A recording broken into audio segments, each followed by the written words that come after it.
మన ప్రభు అయిన యేసుక్రీస్తు నామములో మరొకసారి మీ అందరికీ కూడా ప్రత్యేకమైన వందనాలు తెలియజేస్తున్నాను. దేవుని యందలి విశ్వాసం ఉంచితే ఇంకా ఏమైనా లాభాలున్నాయా? దేవుని యందలి విశ్వాసం ఉంచితే ఇంకా ఏమైనా ప్రయోజనాలున్నాయా? అంటే ఈరోజు 8వ పాయింట్ కూడా ఒకసారి ధ్యానం చేద్దాం. ప్రియులరా, దేవుని యందలి విశ్వాసం ఉంచటం ద్వారా మనం అందరం కూడా వెలిగించబడిపోతున్నాం. చీకట్లో ఇంకా మనం నిలిచి ఉండట్లేదు. ఎందుకంటే దేవుని యందలి మనం విశ్వాసం ఉంచడం ద్వారా చాలా వెలిగించబడుతున్నాం. అంతేకాకుండా దేవుని యందలి విశ్వాసం ఉంచటం ద్వారా ఆయన వెలుగులో జీవించే భాగ్యం మనకందరికీ కూడా దొరికింది. ఇక ఎన్నటికి నువ్వు చీకట్లో నిలిచి ఉండవు ఇంకా. ఎందుకంటే వెలుగులో జీవించే భాగ్యం దొరికింది. వెలుగులో నివసించే కృప దొరికింది. వెలిగించబడే దయ దేవుని వలన పొందావు. వెలిగించబడిపోతున్నాం. మనందరం కూడా చీకట్లో నుంచి ఆశ్చర్యకరమైన ఆయన వెలుగులోకి వెళ్ళిపోతున్నాం. మనందరం కూడా ఆయన యందలి విశ్వాసం ఉంచడం వలన వెలుగు సంబంధులం అయిపోతున్నాం. మనందరం కూడా ఇక మీదట చీకటి సంబంధులం కాదు, మనందరం కూడా వెలుగు సంబంధులం అయిపోతున్నాం. బైబిల్ చెప్తుంది, యోహాను సువార్త 12:46 ఎవరైనా చదవండి. యోహాను సువార్త 12:46 ఎవరైనా చదువుతారా? యోహాను సువార్త 12:46. నా యందు విశ్వాసము ప్రతివాడు చీకటిలో నిలిచి ఉండకుండునట్లు నేను ఈ లోకమునకు వెలుగుగా వచ్చి ఉన్నాను. నా యందు విశ్వాసముంచు ప్రతివాడు చీకటిలో నిలచి ఉండకుండునట్లు నేను ఈ లోకంలోనికి వెలుగుగా వచ్చేసాను అన్నాడు. అద్భుతమైన పాయింట్ ఇది.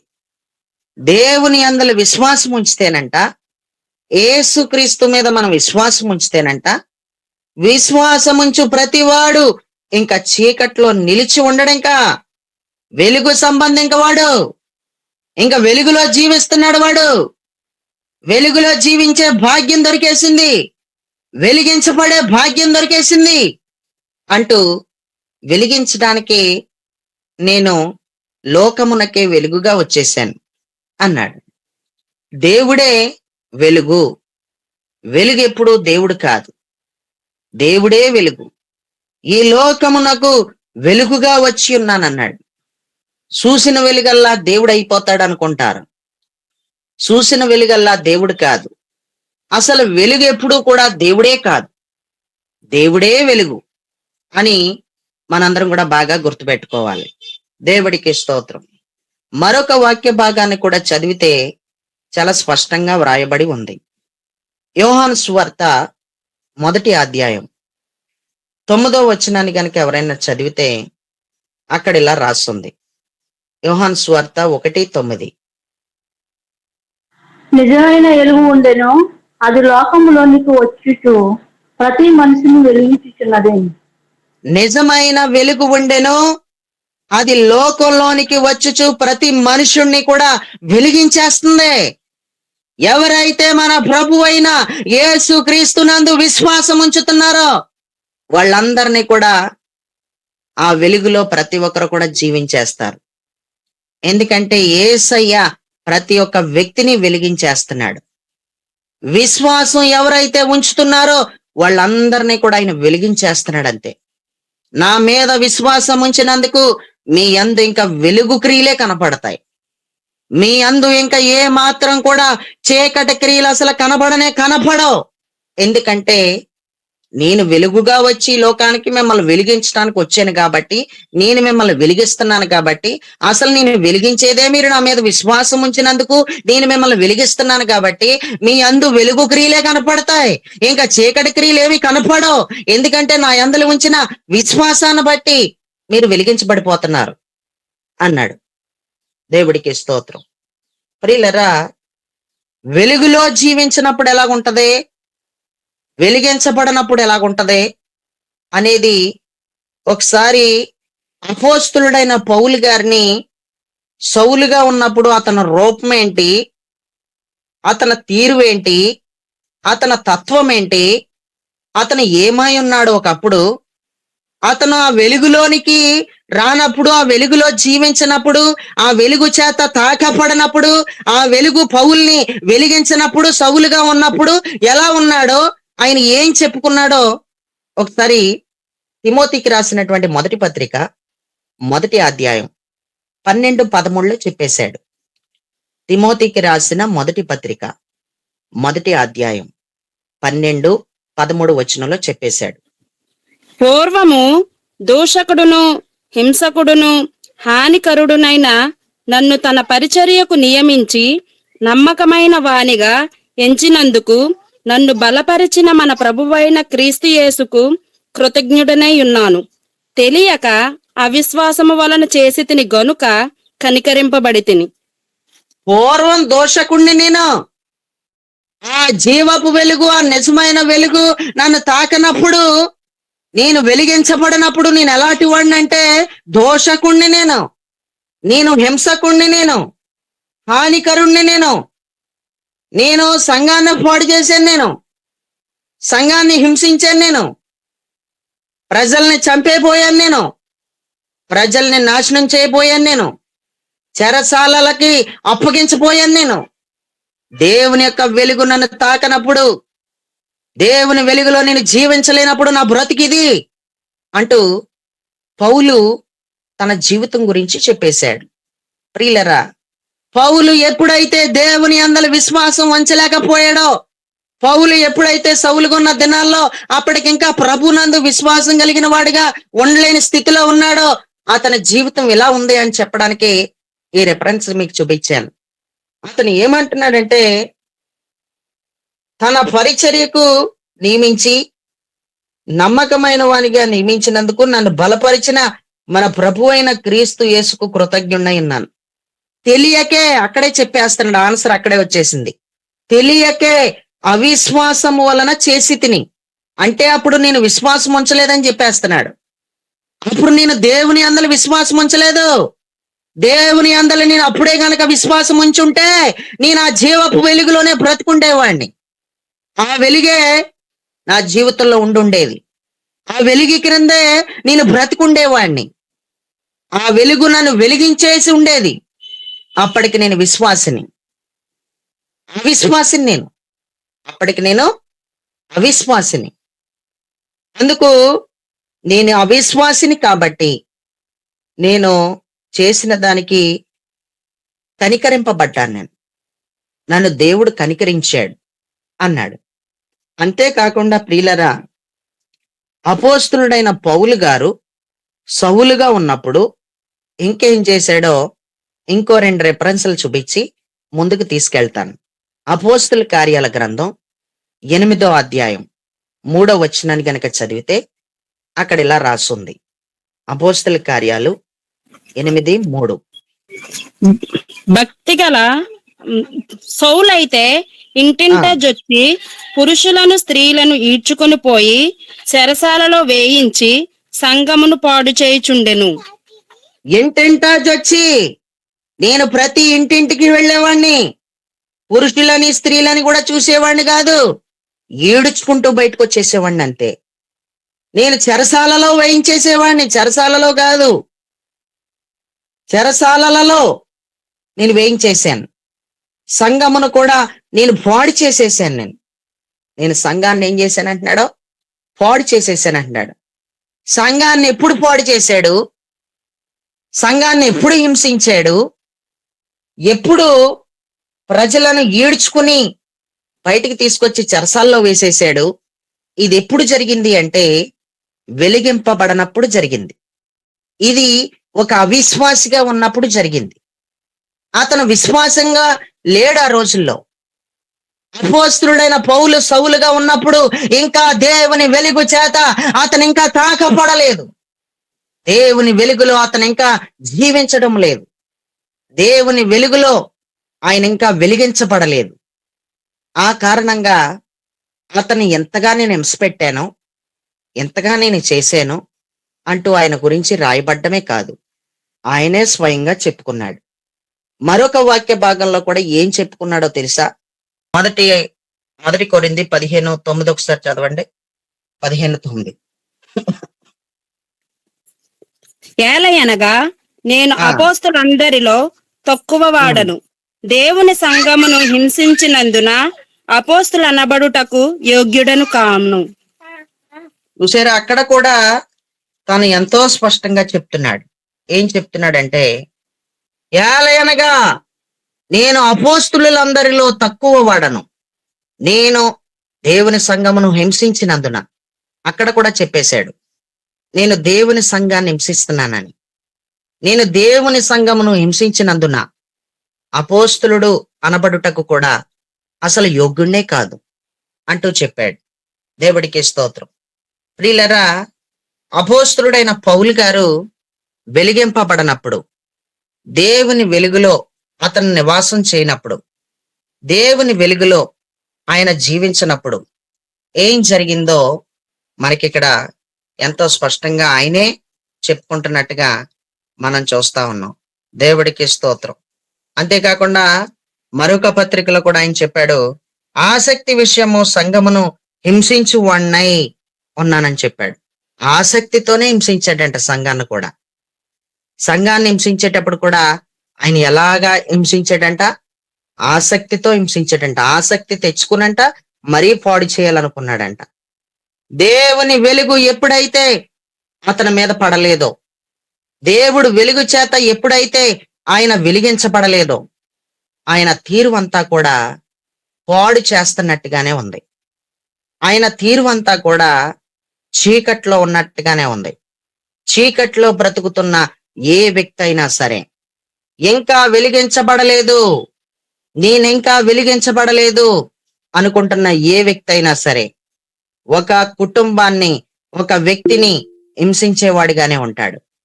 ఒక కుటుంబాన్ని, ఒక వ్యక్తిని ఎంతవరకు కూడా బాధ పెడతానే ఉంటాడు. ప్రియులరా, ఏడిపిస్తానే ఉంటాడు. ఎంతవరకు కూడా ఒకరిని మోసం చేస్తూ పాడు చేసే బ్రతికే బ్రతుకుతాడు. ఎవరైతే నిజమైన వెలుగు చేత తాకబడి ఆ వెలుగు క్రింద జీవించట్లేదో వాళ్ళందరూ కూడా మోసం చేస్తూనే బ్రతుకుతారు. వాళ్ళందరూ కూడా దేవునికి వ్యతిరేకంగానే బ్రతుకుతారు. వాళ్ళందరూ కూడా విశ్వాసం కలిగిన వాళ్ళు కాదళ్ళు, వాళ్ళు అవిశ్వాసం కలిగిన వాళ్ళు అంటూ మనకి తేలిపోతుంది. ప్రియులరా, ఈ అపోస్తులుడైన పౌలు దేవుని యొక్క వెలుగు చేత తాకబడినప్పుడు అతని జీవితంలో గొప్ప వెలుగు వచ్చేసింది. ఎవరు వెలిగించబడతారు అంటే, వెలుగు చేత తాకబడిన వాళ్ళు వెలిగించబడతారో ఆ వెలుగులోనే జీవిస్తారు. అపోస్తులుడైన పౌలు చూడండి, అతను సౌలుగా ఉన్నప్పుడే తాకబడ్డాడు.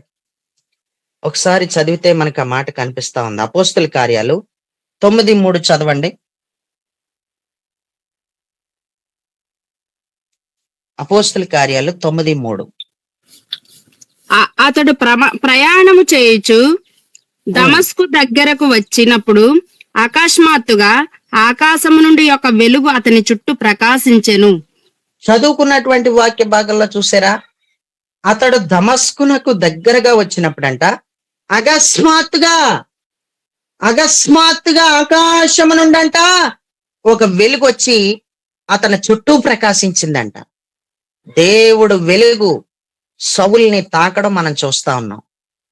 దేవుని యొక్క వెలుగు సౌలుని ఎప్పుడైతే తాకుతుందో అతనిలో కొంచెం కొంచెంగా మార్పు అనేది రావటం మనం చూసేస్తున్నాం. ఆ వెలుగు ఎలాంటి వెలుగు అంటే, ఇక మీదట యేసుక్రీస్తు కొరకే జీవించగలిగేటి వెలుగు తాకిందనమాట. అలాంటి వెలుగు ఆయన తాకేసింది. దేవుడికి స్తోత్రం. ఆయన ఈ మాటలు 3 సార్లు చెప్పాడు. ఆయన ఈ మాటలు మరొక చోట, అంటే ఇంకా 2 చోట్ల కూడా దాని ప్రస్తావన తెచ్చి మాట్లాడాడు. పలానా దమస్కు దగ్గరికి నేను సమీపించినప్పుడు అక్కడ నాకు ఒక వెలుగు కనపడింది. ఆ వెలుగు నన్ను తాకింది అంటూ ఆయన ఇంకా 2 సార్లు 2 చోట్ల ఆ ప్రస్తావన తీసుకొచ్చాడు. అక్కడ ఎలా మాట్లాడాడో చూడండి. ఇక్కడ మధ్యాహ్నం అన్న మాట కనపడదు, కానీ అతడు ప్రయాణము చేయుచు దమస్కు దగ్గరకు వచ్చినప్పుడు అకస్మాత్తుగా ఆకాశం నుండి ఒక వెలుగు అతని చుట్టూ ప్రకాశించినని చెప్పాడు, గాని అది మధ్యాహ్న కాల సమయంలో జరిగిందన్న విషయం మరొక చోట ప్రస్తావనలో చెప్పాడు. అది ఎక్కడ చెప్పాడో చూడండి. అపోస్తల కార్యాలు 22వ అధ్యాయం 6వ వచనంలో చెప్పాడు. ఒకసారి చదువుతారా? అపోస్తల కార్యాలు నేను 22:6. ప్రయాణ నేను ప్రయాణము చేయుచు ఆ, దమస్కునకు సమీపించినప్పుడు మధ్యాహ్న కాలమందు ఆకాశం నుండి గొప్ప వెలుగు అకస్మాత్తుగా నా చుట్టూ ప్రకాశించెను. మధ్యాహ్న కాలమందు ఆకాశము నుండి అకస్మాత్తుగా ఒక వెలుగు, అంటే గొప్ప వెలుగు అని చెప్పాడు. ఇందాకేమో అపోస్తల కార్యాల గ్రంథం 9:3లోనేమో ఒక ఎలుగు అని చెప్పాడు. జాగ్రత్తగా వినాలి. అపోస్తల కార్యాలు 9:3లో ఏం చెప్పాడంటే ఒక ఎలుగు. అయితే అది కూడా అకస్మాత్తుగానే వచ్చిందని చెప్పాడు. అది ఒక వెలుగు అని చెప్పాడు, కానీ అది మధ్యాహ్నం జరిగిందని అక్కడైతే రాయబడలేదు. కానీ అతని ప్రస్తావనలో మరొక చోట 22:6లో ఏం చెప్పాడంటే మధ్యాహ్న కాలమందు ఆకాశము నుండి గొప్ప వెలుగు అన్నాడు. ఇందాకేమో ఒక వెలుగు అన్నాడు, ఇక్కడేమో గొప్ప వెలుగు ఆకాశము నుండి అకస్మాత్తుగా నా చుట్టూ ప్రకాశించేసింది అన్నాడు. ప్రకాశించింది అన్న మాట మాత్రం కామన్ గా అది పలకబడింది. అయితే మరొక చోట కూడా తన యొక్క సేవా పరిచర్యలో తాను ఎలా తాకబడ్డాడో ఆ సాక్ష్యం చెప్తూ తాను ఎలాంటి వాడో తాను ఏం చేశాడో మాట్లాడుకుంటూ వచ్చినప్పుడు మరలా ఆ దమస్కు గేట్ దగ్గర తాకబడిన వెలుగు చేత తాకబడిన ప్రస్తావన మరో చోట కూడా తెచ్చాడు. ఆ మాట కూడా చదవండి. అపోస్తల కార్యాలు 26:13. అపోస్తల కార్యాల గ్రంథం 26:13. రాజా, మధ్యాహ్నమందు నా చుట్టూను నాతో కూడా వచ్చిన వారి చుట్టూను ఆకాశము నుండి సూర్య తేజస్సు కంటే మిక్కిలి ప్రకాశమానమైన యొక్క వెలుగు త్రోవలో ప్రకాశించుట చూచితిని. రాజా, మధ్యాహ్నమందు నా చుట్టూను నాతో కూడా వచ్చిన వారి చుట్టూ, నా చుట్టూను నాతో కూడా వచ్చిన వారి చుట్టూ అంటూ ఇక్కడ మరలా ఒక క్రొత్త పదాన్ని కూడా ప్రవేశపెట్టాడు. ఒక క్రొత్త విషయాలు కూడా తీసుకొచ్చి తన సాక్షుల్లోంచి ఈ విషయాలన్నీ కూడా మాట్లాడుతున్నాడు. రాజా అంటూ మధ్యాహ్నమందు ఇలా జరిగింది అన్నాడు. ఆకాశము నుండి సూర్య తేజస్సు కంటే మిక్కిలి ప్రకాశమానమైన ఒక వెలుగు, సూర్య తేజస్సు కంటే మిక్కిలి ప్రకాశమానమైన వెలుగు అని డిఫరెంట్ గా మాట్లాడాడు అక్కడ. దేవుడికి స్తోత్రం. చూసారా, ఒకే వాక్య భాగం 3 చోట్ల రాసుంది. ఒకే వాక్య భాగం 3 సార్లు రాసుంది. తాను వెలుగు చేత తాకపడ్డాను, ఆ వెలుగులో బ్రతుకుతున్నాను, ఆ వెలుగులో జీవిస్తున్నాను అని చెప్పడానికి దమస్కునకు సమీపించినప్పుడు అక్కడ తన తీరువు ఎలా ఉండేది, వెలుగు చేత తాకబడనప్పుడు తన తీరువు ఎలాగుండేది అనేది తను చెప్పేస్తున్నాడు. దేవుని వెలుగు అతన్ని తాకడానికి కారణం ఏంటి? దేవుని వెలుగు ఎలా తాకింది? దేవుని వెలుగులో అతను బ్రతకడానికి కారణం ఏంటి? అసలు దేవుడు వెలుగు తాకాలంటేనే ఖచ్చితంగా విశ్వాసం లేకపోతే దేవుడు వెలుగు తాకదు. చాలా జాగ్రత్తగా వినాలి. దేవుడు వెలుగు తాకింది అంటే ఎంత హింసకుడిగా ఉండి ఎంత సంఘాన్ని పాడు చేస్తున్న వాడికి అసలు విశ్వాసం ఎక్కడదే? అసలు విశ్వాసం లేదు కదా, అసలు ఎలా తాకింది వెలుగు అని ఒకసారి మనం ఆలోచన చేస్తే, ప్రియులరా, స్టెఫన్ని రాళ్లతో కొట్టి చంపేసే సమయంలో, రాళ్లతో కొట్టి చంపించేస్తున్నప్పుడు కూడా ప్రియులరా, స్టెఫన్ ఒక్క మాట కూడా పలకకపోతే అలా చావు బతుకుల మధ్య అలా కొట్టుమిట్లాడిపోతా ఉంటే స్టెఫను ఒక మాట కూడా పలకట్లేదేంటి అంటూ తన ప్రయాణంలో దమస్కు దాకా వచ్చేసరికి, దమస్కు అనేటువంటి ప్రాంతం దాకా అతను వస్తున్నప్పటికీ కూడా అతని తలంపుల్లో ఒకటి కదిలిపోతుంది. ఏంటి అంటే, అసలు ఇంత రాళ్లతో కొడుతుంటే కనీసం పల్లెత్తు మాట అనలేదు. ఇంత రాళ్లతో కొట్టేస్తుంటే కనీసం అనడం లేదేటి? కనీసం తిట్టడం లేదేటి? ఇదేంటి? ఇతను ఎందుకు అలా ఉండిపోయాడు? అసలు అలా మారిపోయారేట ఆ ప్రజలు? ఏంటి? అసలు ఏదో ఉంది అంటూ సౌలు పౌలుగా పౌలు సౌలుగా ఉన్న దినాల్లో స్టెఫన్ని రాళ్లతో కొట్టినప్పుడు, స్టెఫన్ని రాళ్లతో కొట్టి చంపేసినప్పుడు, అతను ప్రయాణమై దమస్కునకు వచ్చే ఆ మార్గంలో ఒక క్రియ సౌలు జీవితంలో కదులుతుంది. ఎందుకు స్టెఫను రాళ్లతో కొడుతుంటే ఒక్క మాట కూడా అనలేదు. ఏదో జరుగుతుంది, ఏదో అవుతుంది. ఆయన అంతగా ఒక మాట కూడా అనకుండా ఉండడానికి ఏదో ఉంది, ఏదో ఉంది, ఏదో జరుగుతుంది, ఒక్క మాట కూడా ఎందుకు అనలేకపోయాడు అంటూ స్టెఫనును గూర్చినటువంటి ఆలోచనలతో దమస్కు దాకా వస్తున్నాడు. అలా దమస్కుకి సమీపంగా వచ్చినప్పుడు అందుకు ఆ వెలుగు తాకింది. ప్రియులరా, ఇక్కడ కొంచెం జాగ్రత్తగా వినాలి. పాత నిబంధనలో ఉన్న సౌల్లో ఎందుకు మార్పు రాలేదు? క్రొత్త నిబంధనలో ఉన్న సౌల్లో ఎందుకు మార్పు వచ్చింది? కొంతమంది హింసకుడుని, దూషకుడునైనా సౌల్ని మార్చేసావు కదా పౌలుగా అని ప్రార్థన చేస్తారు. ఇక్కడ మీకు ఒక మెలకువ చేస్తున్నాను, చాలా జాగ్రత్తగా వినండి. పాత నిబంధనలో ఉన్న సౌలు దినములలో భక్తుడైన సమూయేలు ప్రార్థన ఉంది. భక్తుడైన సమూయేలు ప్రార్థన ఏమైపోయింది? భక్తుడైన సమూయేలు ప్రార్థన ఏమైపోయింది? సౌల్లో మార్పు రాలేదు. మరి దావీదు కూడా సౌలు కోసం ప్రార్థన చేశాడు. సౌలులో ఎందుకు మార్పు రాలేదు అంటే అన్నీ తెలుసుండి చేస్తున్నాడు కాబట్టి.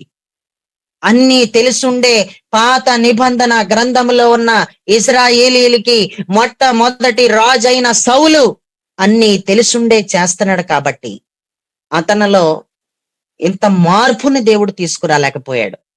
ఇద్దరు భక్తులు ప్రార్థన చేస్తున్నా సరే ఇద్దరు భక్తుల ప్రార్థన ఏమైపోయింది? ఇద్దరు భక్తుల ప్రార్థన ఏమైపోయినట్టు? అసలు ఎంత కూడా మార్పు రాలేదు. అతను అలాగే పతనమైపోయాడు గాని ఎంత మార్పు కూడా అతనిలో రాలేదు. క్రొత్త నిబంధన గ్రంథంలో ఉన్న సౌలులో మార్పు ఎందుకు వచ్చింది అంటే స్టెఫన్ని రాళ్లతో కొట్టేసిన తర్వాత, చంపేసిన తర్వాత దమస్కుకి బయలుదేరిన మార్గంలో సౌల్లో ఏదో ఒక క్రియ జరుగుతుంది. అతను ఒక్క మాట కూడా ఎందుకు పల్లెత్తు మాట అనలేదు. అసలు ఏదో జరుగుతుంది, ఏదో అవుతుంది. ఏంటిది అసలు? ఎవడు సహించగలడు ఇంతగా కొట్టేస్తుంటే? కానీ ఇతను ఒక్క మాట కూడా అనకుండా, కోపం కూడా రాలేదు, పైగా క్షమించమంటున్నాడు అంటూ ఇది అసలు ఎలా వచ్చింది ఆయనలోకి అంటూ ఈ ఆలోచన మీదే ఉన్నాడు. ఈ ఆలోచన మీద ఉంటూ ఉంటూ దమస్కు గేట్ దగ్గరికి వచ్చినప్పుడు అతను ఆ వెలుగు చేత తాకబడ్డాడు. ఆ వెలుగు చేత తాకబడి దేవుడు మనిషిగా మారిపోయాడు. ఆ వెలుగులో జీవించేస్తున్నాడు. ఆ వెలుగు ఎప్పుడైతే ఈయనను తాకిందో ప్రయాణంలో అకస్మాత్తుగా చాలా బలంగా ఆకాశము నుండి అకస్మాత్తుగా వచ్చేసిందంట ఒక వెలుగు. ఆ వెలుగు ఇతని జీవితాన్ని వెలిగించేసింది. ప్రియులరా, నేను నిజమైన వెలుగుని, నేను లోకంలోనికి వచ్చుచు ప్రతి మనుషుణ్ణి నేను వెలిగిస్తున్నాను అన్న మాట వాస్తవం. నిజంగానే క్రొత్త నిబంధనలో ఉన్న సౌల్ని వెలిగించిన వెలుగది. ఆ వెలుగులో పడి ఇంకా యేసు కోసమే జీవించేస్తున్నాడు, యేసు కోసమే బ్రతికేస్తున్నాడు. దేవుని యందలి విశ్వాసం స్థిరపడిపోయింది. దేవుని యందలి విశ్వాసం స్థిరపడిపోవడమే కాదు, దేవుని యందలి విశ్వాసం ఉంచండి అంటూ పునాదిలో రాయిగా ఆయనే మాట్లాడేశాడు. ఇంకేకంగా పునాదిలో ఒక రాయి అనేది పెట్టేశాడు. ఇంకేకంగా విశ్వాసం గురించి మాట్లాడేశాడు. ఇంకేకంగా దేవుని యందలి విశ్వాసం ఎప్పుడైతే కలిగిందో ఇంకా వెలుగులోనే బ్రతికేస్తున్నాడు. ఇంకా దేవుని అందలి విశ్వాసం ఉంచితే కలిగే ప్రయోజనం ఏంటంటే నువ్వు వెలుగుగా మారిపోతావంతే. నువ్వు వెలుగులో జీవించేస్తావంతే. నువ్వు వెలిగించబడతావంతే. పౌలు సౌలుగా ఉన్నప్పుడు ఆయన వెలిగించబడ్డాడంతే. ఆ వెలిగే తప్పకుండా తన జీవితంలో ఎలా మార్చేసిందో తెలుసా ప్రియులరా? అతనిలో గొప్ప మార్పును తీసుకొచ్చేసింది ఆ వెలుగు. దేవుని అందలి విశ్వాసం ఉంచితే తప్పకుండా నీలో గొప్ప మార్పు వచ్చేస్తుంది. అద్భుతమైన మార్పు వచ్చేస్తుంది. నిజంగా మార్పు వచ్చేస్తుంది. లోపల నుంచి వచ్చేస్తుంది మార్పు. లోపల తీరువంతట్లో కూడా అంత మార్పే వచ్చేస్తుంది. ఆయన వెలుగులో జీవించువారు ఆయనను గూర్చింకా చెప్పకుండా ఉండలేరు. మరి ఏం చేశాడు అనుకుంటున్నారు? పౌలు ఏం చేశాడు అనుకుంటున్నారు? వెలుగు తాగిన తర్వాత, వెలుగు చేత తాకబడిన తర్వాత, వెలుగులో జీవిస్తున్న తర్వాత, వెలిగించబడిన తర్వాత ఏం చేశాడు అనుకున్నారు? బాప్తేశం పొందేశాడు. వెంటనే బాప్తేశం పొందేసిన తర్వాత ఆహారం పుచ్చుకుని బలపడ్డాడు. ఆ తర్వాత ఏమైనా చేతులు ముడుచుకుని కూర్చున్నాడు అనుకున్నారా? ఏం చేశాడో బైబిల్ చదవండి ఒకసారి. అపోస్తలుల కార్యాలు 9వ అధ్యాయం 18, 19, 20 వచనాలు చదవండి ఎవరైనా. అపోస్తలుల కార్యాలు 9, 18, 19, 20 వచనాలు. అప్పుడే అతని కన్నుల నుండి పొరల వంటివి రాలగా దృష్టి కలిగి లేచి బాప్తిస్మము పొందెను. తరువాత ఆహారము పుచ్చుకొని బలపడెను. పిమ్మట అతడు దమస్కులోనున్న శిష్యులతో కూడా కొన్ని దినములుండెను. వెంటనే సమాజ మందిరములలో యేసే దేవుని కుమారుడని ఆయన గూర్చి ప్రకటించుచు వచ్చెను. యేసే దేవుని కుమారుడు. వెంటనే సమాజ మందిరంలోకి వెళ్ళిపోయంట యేసే దేవుని కుమారుడు అని ఆయనను గూర్చి ప్రకటించడం మొదలెట్టాడు. ఎవరైతే వెలిగించబడతారో, ఎవరైతే ఆయన వెలుగులో జీవిస్తారో వాళ్ళు యేసే దేవుని కుమారుడు అని ప్రకటించకుండా ఉండలేరు. యేసే దేవుని కుమారుడు, దేవుని కుమారుడు అంటూ చాలా గట్టిగా ప్రకటించటం మొదలెట్టాడు. ఇదంతా కూడా వెలిగించబడిన తర్వాత జరిగింది. చీకట్లో నుంచి వెలుగులోకి వచ్చిన తర్వాత జరిగింది ఇదంతానే. ఇది ఊరకనే జరిగిపోలేదు. దేవుని అందలి విశ్వాసం ఉంచితే నిశ్చయముగా నువ్వు వెలిగించబడిపోతావు. ఆ వెలుగులోనే జీవించేస్తావు. యేసు దేవుని కుమారుడు అని గట్టిగా చెప్పేస్తావు. చాలా గట్టిగా చెప్పేస్తావు. ప్రియులారా, యేసుక్రీస్తును దేవుని కుమారునిగా అతను ప్రకటించాడు. యేసుక్రీస్తు దేవుని కుమారుడని తన పత్రికలలో కూడా రాసేశాడు. యేసు దేవుని కుమారుడని ప్రకటించడమే కాదు, ఆయన రాసిన పత్రికలలో కూడా యేసు దేవుని కుమారుడని కూడా రాసేశాడు. ఒకసారి రోమా పత్రిక 1వ అధ్యాయం 5వ వచనాన్ని చదవండి. రోమా పత్రిక 1వ అధ్యాయం 5వ వచనం.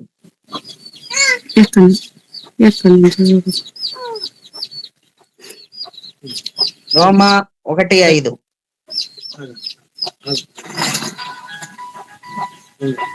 సౌలు రోమలో ఉన్న అన్న ఎక్కడి నుంచి చదవాలన్నా? ప్రభువైన యేసుక్రీస్తు నుండి కృపా సమాధానములు మీకు కలుగుగాక. దేవుడు తన కుమారుడును మన ప్రభువైన యేసుక్రీస్తు విషయమై ఆ సువార్తను పరిశుద్ధ లేఖనముల యందు తన ప్రవక్త ద్వారా ముందు వాగ్దానము చేసెను.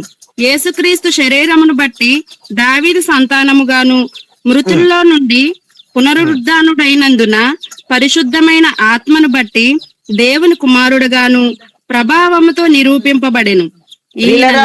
చాలు.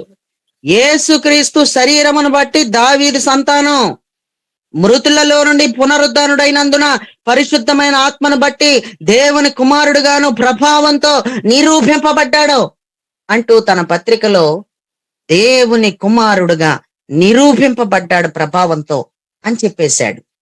దేవుని కుమారుడు అని ఇంత గట్టిగా చెప్పేశాడంటే ఎలాంటి వెలుగులో బ్రతుకుతున్నాడో చూడండి. ఎంత వెలిగించబడిపోయాడో చూడండి. ఎంత చీకట్లో ఉన్నవాడు సంఘాన్ని పాడు చేసేవాడు సంఘాన్ని బాగు చేసేస్తున్నాడు. ప్రజల్ని పడగొట్టేవాడు ఒకప్పుడు ప్రజలను నిలబెట్టేస్తున్నాడు. అలాంటి వెలుగులో బ్రతికేస్తున్నాడు. ఆ జీవపు వెలుగు, ఆ నిజమైన వెలుగు అతన్ని ఎప్పుడైతే వెలిగించిందో ఆ వెలుగులోనే ఉండిపోతున్నాడు. అక్కడతో ఆగిపోలేదు. దెస్సలోనీయులకు రాసిన మొదటి పత్రిక 1వ అధ్యాయం 10వ వచనంలో కూడా ఇలా చెప్పాడు. దెస్సలోనీయులకు రాసిన మొదటి పత్రిక 1వ అధ్యాయం 10వ వచనం. మీ మీ అక్కడ జనులు మిమ్మల్ని గూర్చి తెలియజెప్పుచున్నారు, మరియు మీరు విగ్రహములను విడిచిపెట్టి జీవము గలవాడును. మొదటి దెస్సలోనీయులకు రాసిన పత్రిక 1:10 నా చదువుతుంటా. అవునన్నా. దేవుడు దేవుడు Praise the Lord. మీ యొద్ద మాకెట్లా ప్రవేశం కలిగినో అక్కడి జనులు ప్రియులరా, మమ్మల్ని గూర్చి అది వచనం చూసుకోండి, అది తేడా పడినట్టుంది.